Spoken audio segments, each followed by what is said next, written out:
Hello, and welcome to another episode of my 30 plus decks. Today I'm going to be showing off one that, honestly, it's gotten a bunch of upgrades since Edge of Eternities, and in general, it's a really fun deck to build and playtest. This is Kellan the Kid. So Kellan is a very cool card. I really like it. So 1 green, 1 white, 1 blue. So Bant, my favorite tricolor. He is a 3/3 flying lifelink human fairy rogue and has an ability that says whenever you cast a spell from anywhere other than your hand, you may cast a permanent spell with equal or lesser mana value from your hand without paying its mana cost. If you don't, you may put a land from your hand on the battlefield. So with this, that bottom ability with the land, I really like that it doesn't have them enter tapped, so I can keep on using them, keep on casting spells, potentially. It is just a whole bunch of casting from anywhere other than my hand. So in this deck, I will have Plot, I will have On an Adventure, I will have Foretell, I will have Suspend, and they didn't have a card for, I guess, after a card has been exiled after a warp, and so I'm going to be using this hand-drawn Jeweled Lotus that was drawn by the Nitpicking Nerds for me. This is going to be my warp zone. So yeah, that's kind of the nutshell of it. This commander can have very long turns.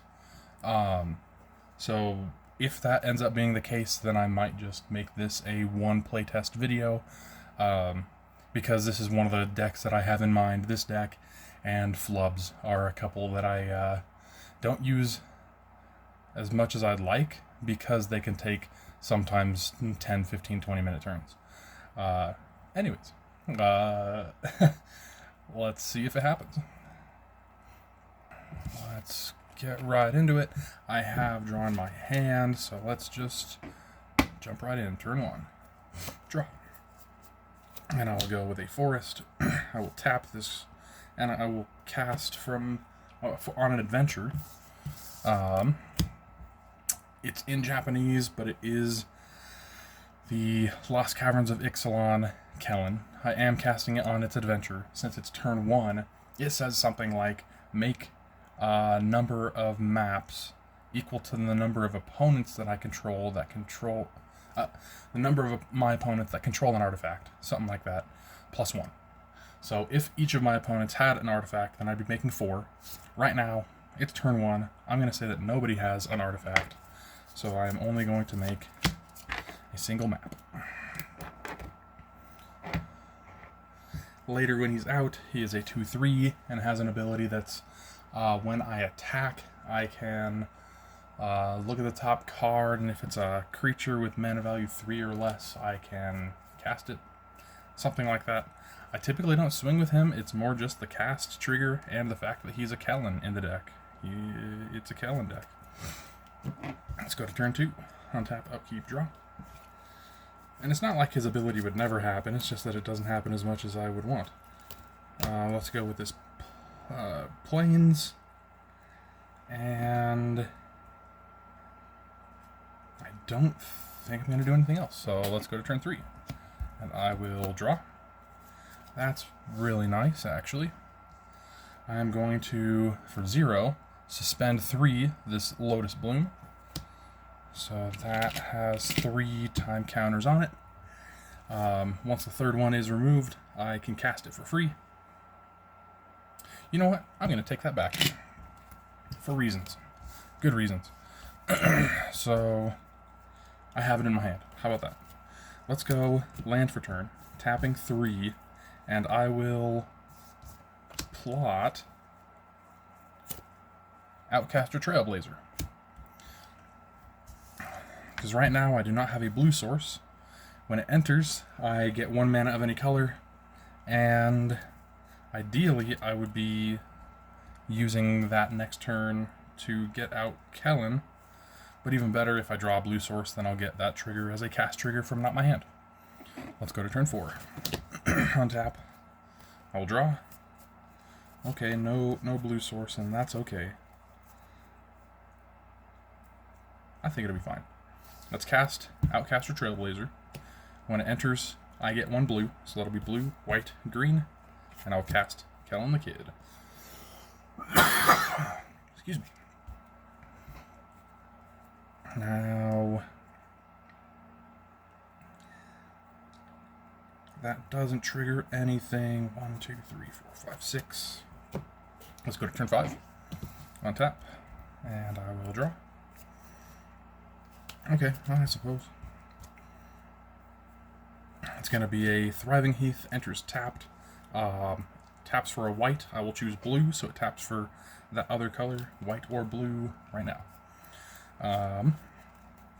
Let's go ahead and... yeah, let's do it. For white and 1, I will cast Kellan from On an Adventure. And since that's casting from anywhere other than my hand, Kellan says that I can cast a permanent spell with equal or lesser mana value from my hand without paying its mana cost, while Lotus Bloom just happens to be a 0 mana cost permanent spell that I can cast with Kellan. So bam. If you don't believe me, look it up.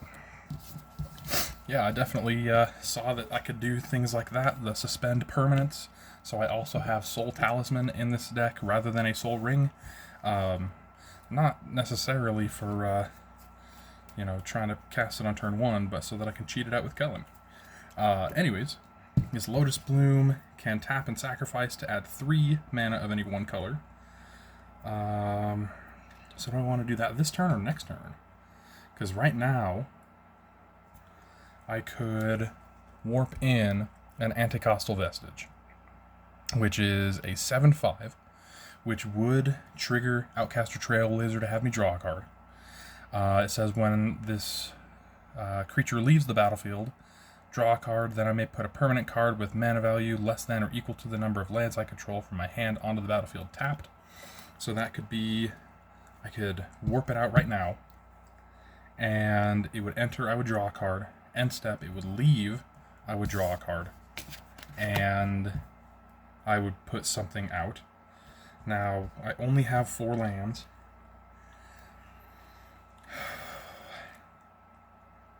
Because I did miss that land drop when I cast Kellan. So, otherwise, just looking at my hand, I have a Nylea's Presence. I have that because I have multiple land walking in the deck. I have island walking and plains walking at least. To enchant someone else's land and then make every basic land type in addition to just open up land walking. I have Bonnie Paul, Clear Cutter, which I think I would be able to cast next turn. I would just use that Lotus Bloom. That is a really good one because it's not only the 6/5 entering, it is making Bow as a 4/4 entering. Both of those would have me draw from Outcaster Trailblazer. Annoyed Altasaur I wouldn't be able to cast unless I drew into a land, and then I have Primal Command, which is awesome. I think it really is something where I would love to do Bonnie Paul. Let's do it. Let's go to turn 6. On tap, I will draw.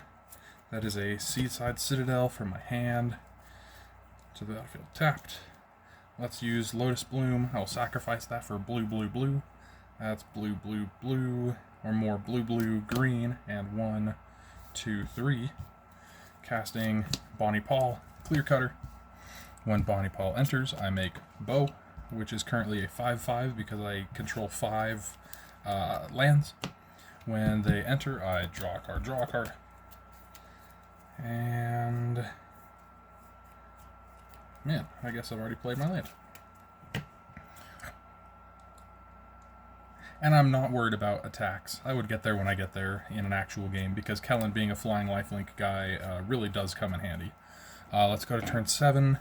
And truth be told, I don't really have anything set up for a huge turn. Let's go ahead and draw. I'll have my island as my land for turn. 2, 3, 4, 5, 6.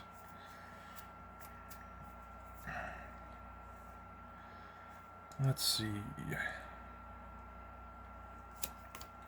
Might as well go 1, 2, 3, 4. And warp in Anticostal Vestige. When it enters, I will draw a card from Outcast or Trailblazer. Okay. Man, that was, that's close. It's so close.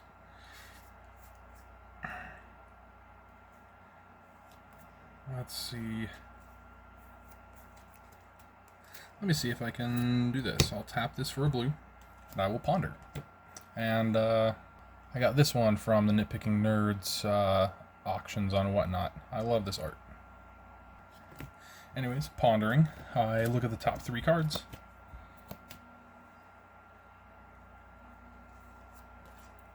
Putting them back in any order, I think that will be just fine, and then I will draw a card. Okay. I guess I would be going to my end step, and Anticostal Vestige will warp out. I will draw a card. And then I will put, let's see, 1, 2, 3, 4, 5, 6. So I guess I will put out Soul Herder. Whenever a creature is exiled from the battlefield, I put a 1/1 counter on Soul Herder, and at the beginning of my end step, I may exile another target creature I control, then return that card to the battlefield under its owner's control. This works for not only warp creatures, but if I have multiple warp effects, then I can only really save one with Soul Herder. But the other one, exiling 2 warp, is also 1/1 counter on Soul Herder. So it just works all the way around. Sweet. Right now it looks like I have just a better setup for next turn or so. I have Make Your Own Luck to keep on going. I have enough mana to cast Annoyed Altisaur next turn. Something like that. If I were to cast Anticostal Vestige next turn, I would also get a permanent, which would probably be Dawn of a New Age for free. When it enters, I get a hope counter for each creature I control, which at the time would be 6. And then on my end step, I remove a hope counter from it and draw a card. Then if it has no hope counters on it, I sacrifice it and gain 4 life. Anyways, I think that one wasn't too bad for a test. Let's go one more. I could have also cracked that map. I know that the top card was a command tower because of that ponder. But maybe I want 1/1 counters. Who knows? Oh, this deck actually does sometimes want 1/1 counters. This has a whole bunch of really cool synergies once they get going. If I can get them going, how about? Because it has the 13th Doctor, which is whenever I cast a spell from anywhere other than my hand, I put a 1/1 counter on target creature. And then on my end step, I think that it's on my end step rather than everyone else's upkeep, I untap each creature I control with a counter on it, which is just very nice. I have, I guess, it's still a very good Selvala, but it's not the main one that people think of. It's the one from Outlaws of Thunder Junction. It has an ability that is, whenever I cast a creature spell, I make a 1/1 mercenary creature token, and then she can tap, choose a color, and add mana of that color equal to the number of creatures I control with different powers. So similar to like a Coven-esque effect, but it actually counts the different powers among creatures. And then I can untap her and potentially do things on my opponent's turn with a bunch of mana. I don't know. I have mana rocks. That one's probably one of my best mana rocks. Dorks. 1, 2, 3, 4, 5, 6, 7. But no, there are things like one of the Kodamas, where it's whenever a permanent enters, if it didn't enter through this ability, I get to put a permanent with equal or lesser mana value from my hand onto the battlefield. And so that with Kellan, can just be like, okay, I get like cast one thing legitimately, and then I get a thing for free from Kellan, and then get something else for free from Kodama. It can be really fun. Oh, I think that's 7, 1, 2, 3, 4, 5, 6, 7. That looks great to me. Oh my gosh. Let's run it like we've never run it before. Alright. Turn 1, and draw. Let's go with a forest, and I'll go to turn 2. Draw, and let's go plains. And I think that solidifies my answer. That's going to be white and 1 for Collector's Cage. When it enters, I hide away 5. Which, you guessed it, that is a way to cast something from not my hand on a later turn. That's so great. Going to turn 3. Untap, upkeep, draw. And I was just talking about 1/1 counters being kind of a thing in this deck. Yeah, that's one of the best cards. Island, let's tap the 3, get out Kellan, and we are rolling. Yeah. Let's go to turn 4. Untap, upkeep, draw. Might as well go with this island, so 1, 2, 3, 4 to work with. Let's go blue-green. Casting Doc Orlock, Grizzled Genius. He's a 2/3.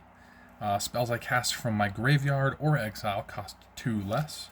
So effectively, when I'm doing things like casting from Warp, casting from Adventure, Plot is free.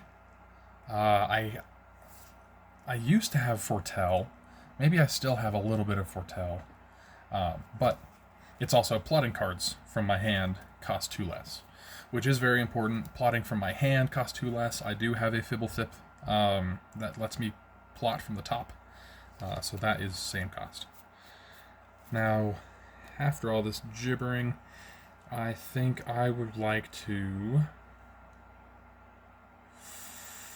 tap 1, tap Collector's Cage, and put a counter on Kellan the Kid.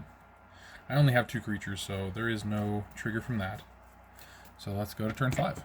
I'll untap, upkeep, up tap, and draw. Very cool. Okay. Let's see what I can do with it.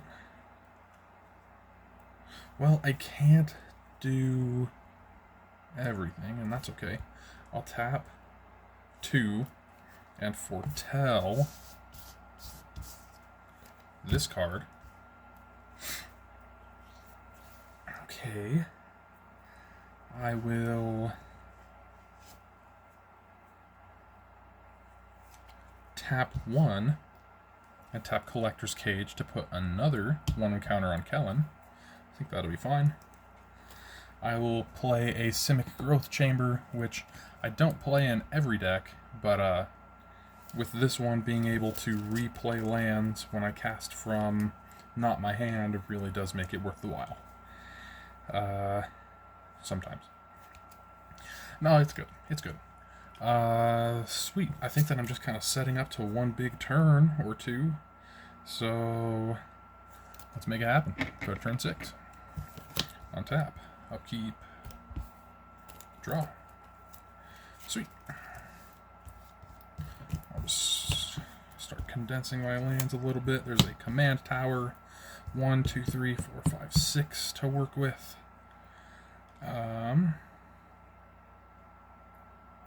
Yeah. Let's go for it. Blue, blue-green, and 1, 2, 3. Bonnie Paul, Clear Cutter. She enters, and I make Bow. She is a 6/5 reach. Bow is currently a 5/5, so I do have the creatures for a Collector's Cage, but I do not have the mana right now, which is also fine. Let's go ahead and make this a really nice big ol' 7th turn. Untap, upkeep, draw. And let's go with an island as our land for turn. 1, 2, 3, 4, 5, 6, 7. Very cool. Let's do it. I will tap 1, tapping Collector's Cage, and that's 1, 2, 3, 4, 5, 6. So it's 6, 6, or 6, 6, 6, 5, 5, 5, and a 2, 3. So I would want to put a counter on Bonnie Paul. Perfect. So now I have powers 2, 5, 6, 7. So I can cast this spell from Collector's Cage for free. Surprise, it is Auron's Epiphany. Create 2 1/1 blue bird creature tokens with flying. Take an extra turn after this one. Exile this spell. I will be taking the extra turn. And it's something like on cast, before this officially resolves, I will cast, let me zoom back in, Amareth, the Lustrous. Whenever another permanent enters the battlefield under my control, I look at the top 2 cards of my library. Look at the top card of my library. If it shares a card type with that permanent I revealed, I put that card in my hand. Something like that. So, stack goes like this. Amareth resolves first, and then Auron's Epiphany resolves. Now, I'm making 2 1/1 blue birds. The only birds that I could find that were blue are bird illusions, but they're still 1/1 flyers, so it's perfect. So that'll be 2 1/1 birds entering. I will be taking my extra turn. This gets exiled, but the birds are seen by Amareth. Whenever another permanent enters under my control, I look at the top card. It is not a creature, so it doesn't go to my hand. Let's go ahead and swing. Kellan is a 5/5 flying lifelink, so I think that will be fine to swing with. Bonnie Paul sees that and says whenever I attack, I draw a card. Then I may put a land from my hand or graveyard onto the battlefield. Then I will choose this Dreamroot Cascade. It enters tapped unless I control 2 or more other lands, which I don't. Which I do. 1, 2, 3, 4, 5, 6, 7. So I can't quite do that either. That is a permanent entering the battlefield under my control. So I will look at the top card, and it is not, and that is okay. Cool. Let's go to this extra turn. I will untap. Here's the draw. Let's play land for turn. And then see if I can do something crazy. Blue, blue, and 1, 2, 3, 4, 5, 6. 1, 2, 3, 4, 5, 6, 7, 8. Yep. One with the multiverse. I may look at the top card at any time. I may play lands and cast spells from the top of my library. Once during each of my turns, I may cast a spell from my hand or the top of my library without paying its mana cost. Okay. That is an enchantment, so looking at the top card, it does not share a card type.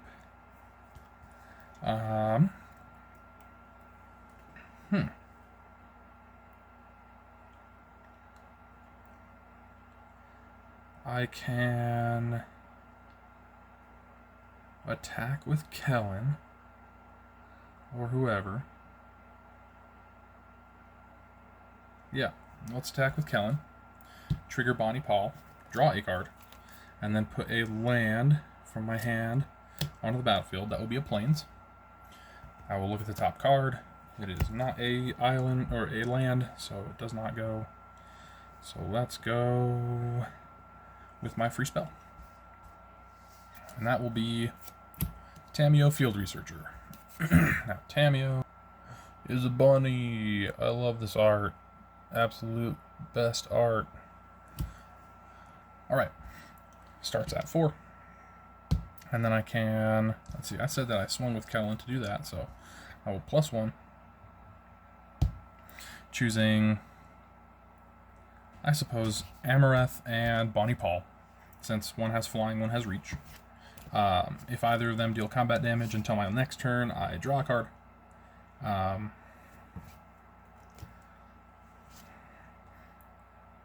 Tap a white just to activate Collector's Cage and put that counter on Amareth. And that is the end of that second turn. Now, this deck, I think it did pretty well. Yeah. That card that I had foretold, it's honestly something that I always want to keep a board wipe in a deck, and so Doomscar just seems like the appropriate one.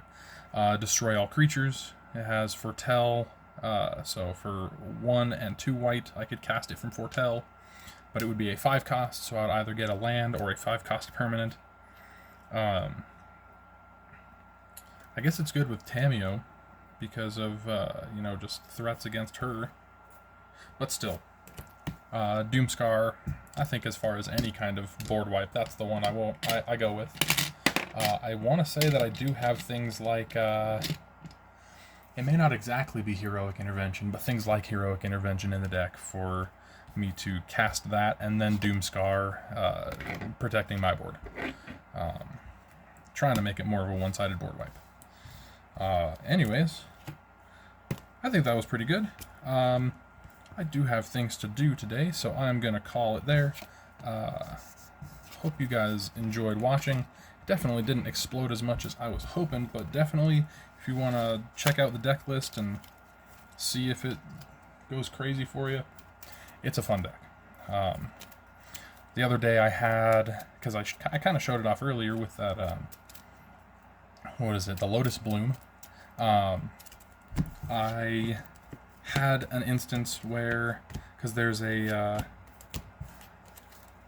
creature from Edge of Eternities that is, when he enters, I can return a non-land permanent with mana value X or less from my graveyard to my hand, where X is the amount of mana that was spent to cast it, or something like that. And it being a 0 cost, it's like, okay, so I can flicker it, and then it enters, and X is 0, and so I can just return this non-land permanent from my graveyard to my hand, and the next time that I cast something through Foretell or Plot or Warp or whatever, I'm just able to get this Lotus Bloom for free. It was a very cool loop. Definitely not like an endless loop or anything like that, but more consistent, that I could just keep on getting that Lotus Bloom over and over and over. And that's an extra 3 mana. Like that puts in work.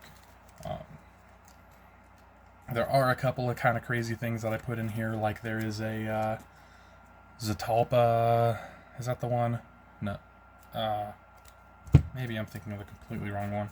The big white dinosaur with like 4 abilities. It's a 8 cost, and so is that one with the multiverse. I have had instances where I use I make my own luck to exile, or like look at the top 3, and one of them happens to be Zetalpa. I was right. One of them happens to be one with the multiverse. And so I can have like Zakama in my hand. Did I say Zakama? Zetalpa in my hand, and cast one with the multiverse for free from Plot. And since it's an 8 cost, then I get Zetalpa for free as well. It is cool when it happens. I have things like Sensei's Divining Top and Brainstorm and Ponder to maybe try and make it more consistently. But it's just a very cool deck in general. Also has, what is it? Extra spell turn, or extra turn spell that has Miracle because of a similar thing, or maybe vice versa, where I have Ponder and I have Brainstorm and I have Sensei's Divining Top to try and manipulate the top of my deck to hopefully take an extra turn when I want to, when it's most convenient. Anyways, I'm going to call it with that. Hope you guys have a great rest of your day, and I will see you in the next one. Later.